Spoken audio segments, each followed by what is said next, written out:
next, we'd like to know a little about you as an adult. You've hit college, you're starting your adult years.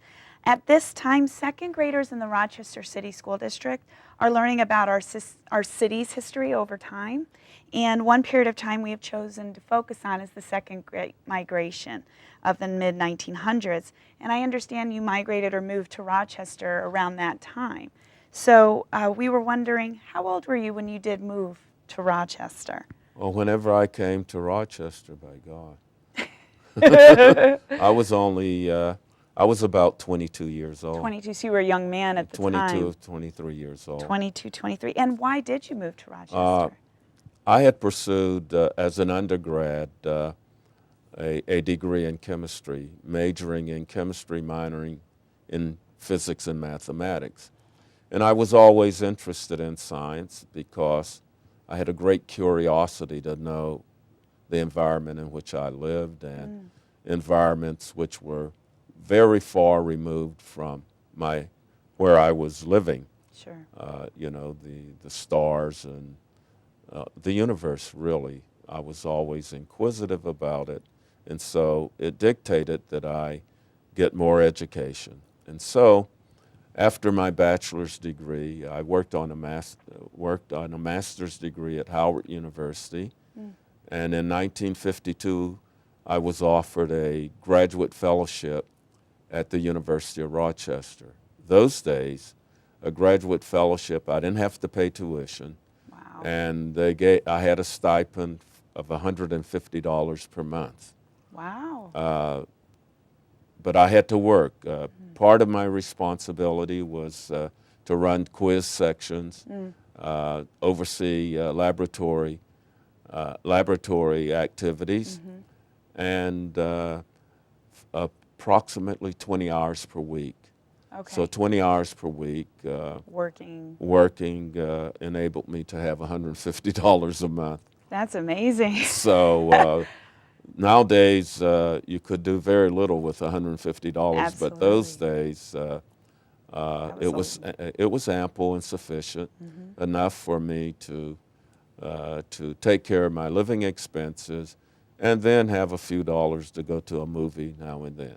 That's Right. wonderful. So, but it was actually the fellowship which attracted me to the University of Rochester. Whenever I came in 1952, the men and women's campuses were separated. Oh. And my first teaching responsibility was on the women's campus, which was located over on University and Gibbs. Oh, I didn't know that. Right, right. Wow. And the campuses were not united until 1954. Well, now there is something very significant about the degree in which you ended up leaving from your fellowship. Can you talk a little about that? Well, I was interested in physical chemistry, which essentially combined physics and chemistry, lots of higher mathematics. I had to take quantum chemistry, classical mechanics in the physics department, electricity and magnetism in the physics department. And then one had to take quantum physics and to audit it in the physics department. So there was a close working relationship between the chemistry and physics department. In those days, the physics and chemistry departments were highly internationalized. There were graduate students and graduate fellows from all the Commonwealth countries, New Zealand, Australia, England, and we also had students from Switzerland, Germany, India, and so forth. So it was a highly internationalized environment in terms of the personnel seeking higher information or higher knowledge, I should say. Well, what a wonderful experience to be exposed to so many different cultures within your Right. own program. Now, if I'm not mistaken, I believe you were the first African American to graduate from the University of Rochester with a degree in physical chemistry. Is that Yes, I correct? was the first to receive a PhD in physical chemistry. I finished the work in 1956, but I did not march until 1957 And why is that? because I finished all of my work in July, and the class of 1956 Had already walked. had already walked in May. So officially, my class is 1957. But the situation which disturbs me, it took another, I think close to another 30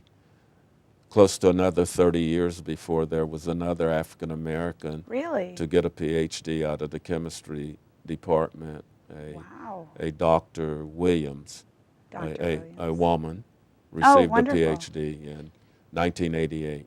Yeah, 1988. yes. Well, you obviously paved the way for others. That's wonderful. Well, Was there a reason that you chose chemistry? Did you feel that there weren't enough African Americans pursuing that particular field? well, I had read, the life of George Washington Carver. And the other thing, I took it as a challenge. In my hometown, I knew African Americans who were pharmacists, medical doctors, nurses, and also I knew a lawyer, but he was unemployed. So, but I didn't know any scientists. So, and reading the lives of people like George Washington Carver and Percy Julian and other African American scientists. And out of my own curiosity, my own interest, I was always interested in plants, flowers, animals, and so forth. So Okay. it led naturally to a career in science. Back to